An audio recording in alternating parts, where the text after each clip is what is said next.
Now, China's foreign minister has begun his two-day visit to India. It is the first high-level talks between the world's two most populous nations since Prime Minister Narendra Modi took charge. Wang Yi met External Affairs Minister Sushma Swaraj in Delhi.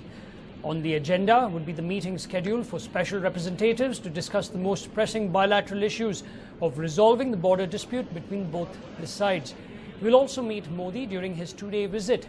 Wang Yi has come to New Delhi as a special envoy of the Chinese president to establish contact with the new government of India. He is also expected to call on President Pranab Mukherjee and meet the new National Security Advisor Ajit Doval.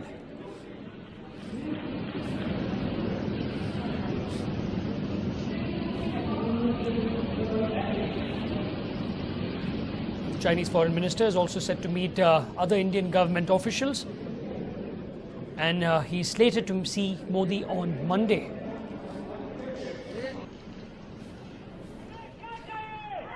Now, meanwhile, his visit over here has sparked protests amongst the Tibetan community in the national capital.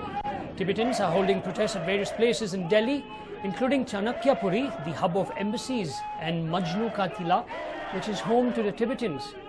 The Tibetan organization has also written to Prime Minister Modi to take up the Tibet issue with the Chinese minister. Now, experts state that India and China are emerging global powers, and with better relations, India will hopefully resume its growth path and reclaim its position in Asia. Now, China is India's biggest trading partner with two-way commerce totaling close to $70 billion US. But India's trade deficit with China has soared to over $40 billion from just $1 billion US in 2001-2. This is what Indian figures show. Experts say Modi must bridge the deficit by seeking greater access to the Chinese market, with the two sides targeting annual bilateral trade of $100 billion US by 2015. But despite the strong trade ties, relations are still dogged by mutual suspicion, the legacy of a brief bloody border war in 1962 over the Indian state of Arunachal Pradesh, nestled in the eastern stretch of the Himalayas that China claims as its own. Now, Modi had warned China to shed its expansionist mindset at an election rally earlier this year. China hit back, saying it never waged a war of aggression to occupy any inch of land of other countries.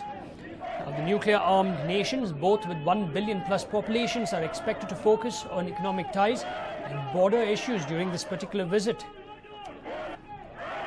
Now, the border between India and China has never been formally demarcated, although they have signed accords to maintain peace.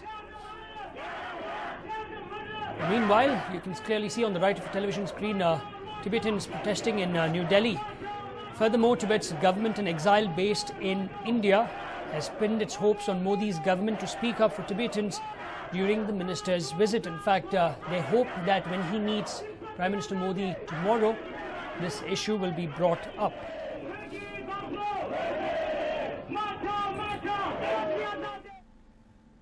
Now, Vishwakarma community leader KP Nanjundi has asked his supporters to take back the protest. Several people have been protesting for the past week, demanding an MLC berth for KP Nanjundi. 67 years of Vishwakarma Mutt have threatened to go onto the streets and protest if he is not given an MLC berth. KP Nanjundi has requested them not to protest and has said that he will be a loyal worker of the party no matter if he is given a position or not.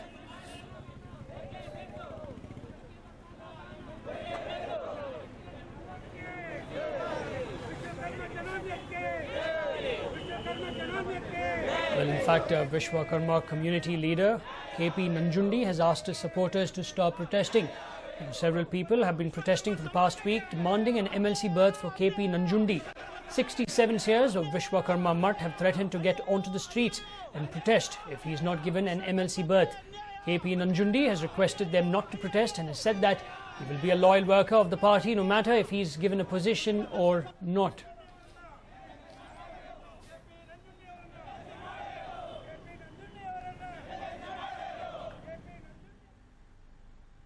Now, how safe are PG accommodations in the city? Is Bengaluru safe for women?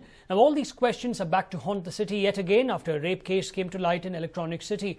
A 23-year-old woman from Jharkhand who works for a leading software company was allegedly raped by an unidentified man at knife point at her paying guest facility in Electronic City police limits in the wee hours of Friday. In fact, it took place on the intervening nights of Thursday and Friday at around 3 in the morning. Now, the incident again raises concerns on the safety of women staying in PG accommodations, which have mushroomed in and around the IT corridor. Police say the girl was said to be alone in her room on the first floor of the building and was fast asleep when the middle-aged stranger entered. Police also say that the man awoke the girl, brandished a knife and threatened her with dire consequences if she screamed. He then raped her, forcing her to give him the 1,000 rupee note which she had with her. He took the money and fled. Police say the victim had tried to overpower the man and suffered an injury to her right hand during the scuffle. She is said to have told police that the man was talking in a language which she did not understand.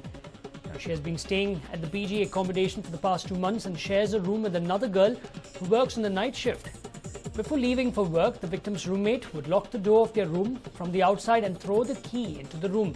The victim would use the key when she awoke in the morning. In her statement to the police, the victim claimed that her roommate had forgotten to lock the door before leaving.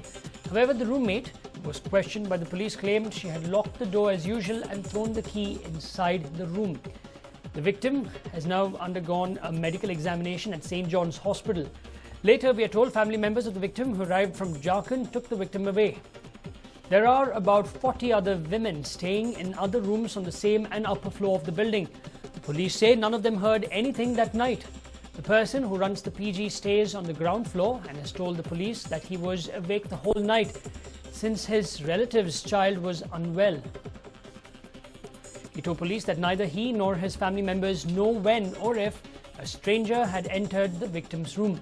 But police say that there is neither a security guard nor CCTV camera at the PG and that it is fairly easy for anyone to enter.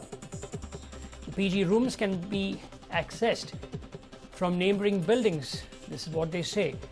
Now, the police suspect that the perpetrator had kept a watch on the building and was aware that the victim's roommate worked nights. Dr. T.D. Pawar, DCP Southeast, said the case is being investigated. In fact, he was quoted as saying, "A team has been formed and a search launched for the accused." He also said that we are making a identikit portrait of the accused based on the victim's version, unquote. In 2011, we must remember, a woman from Jharkhand was raped in the same police limits. The victim was an MBA graduate and worked for a company in Hosur.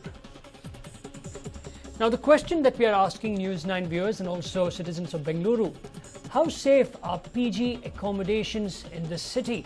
And do you feel Bengaluru is not safe for women anymore? You can share your views with News9 by sending an SMS to the number that's flashing on your television screen.